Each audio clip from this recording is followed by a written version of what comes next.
Llicenciada, deportista, mare... Bona pregunta, no? I allò, com ho combines tot per poder-ho... Jo me l'he muntat així, és el meu estil de vida i és el que m'agrada. És llevar-te a les 7, 7:45, perquè hi ha algun dels 3 nens que diu «Mama, tinc gana!» Preparar-los l'esmorzar, la motxilla, vestir-los, pentinar-los i cap al col·le. A les 9 deixar-los a l'escola, llavors aquella és l'estona que tinc jo per entrenar fins a la 1. Cada dia intento fer les 2 hores diàries, a vegades hi ha dies que una mica menys, i quan se m'està costant l'objectiu faig 3 i a vegades 5 hores. Pot aconseguir, però sobretot és organització del temps i moltes ganes. Quan tinc guàrdia bombers, canvia la disciplina, a les 6:30 me'n vaig i cap al parc de bombers. Ser esportista d'èlit, si ajuda per arribar a ser bombera, en part sí. Perquè ser esportista ja implica una disciplina d'entreno, de vida. I per entrar a bombers, ostres, ho has de preparar superbé.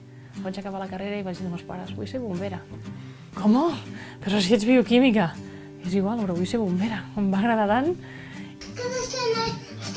Ara estic començant una tesi doctoral de bioquímica, que sempre ho tenia com parat i ara m'han donat l'oportunitat amb 3 grans metges de poder fer un projecte sobre el perfil de l'ultrafondista i si és realment saludable, que ho és, i què s'ha de fer perquè ho sigui al màxim i no sigui perjudicial, anar a fer llargues distàncies.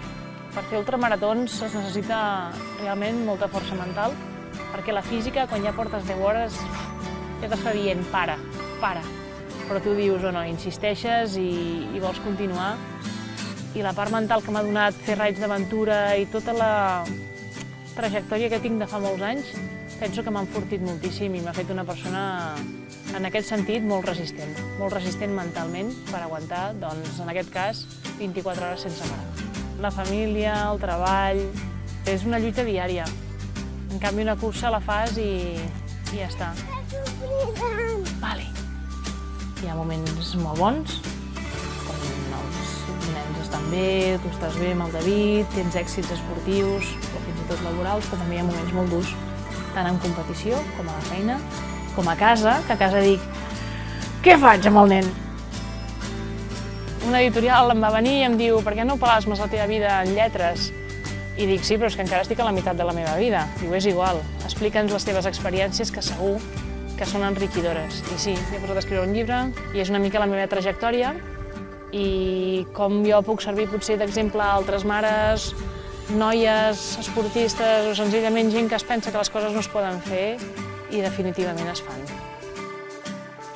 M'ha vingut donat del meu estil de vida que soc, perquè soc, ostres, una persona perseverant, que lluita pels seus objectius, que no es deixa enfonsar. Llavors renunciar a segons què, no perquè no ho he necessitat. He anat a buscar allò que volia. I ha set renunciar a coses que potser no m'han interessat. Per tant, per mi no ha set gens difícil.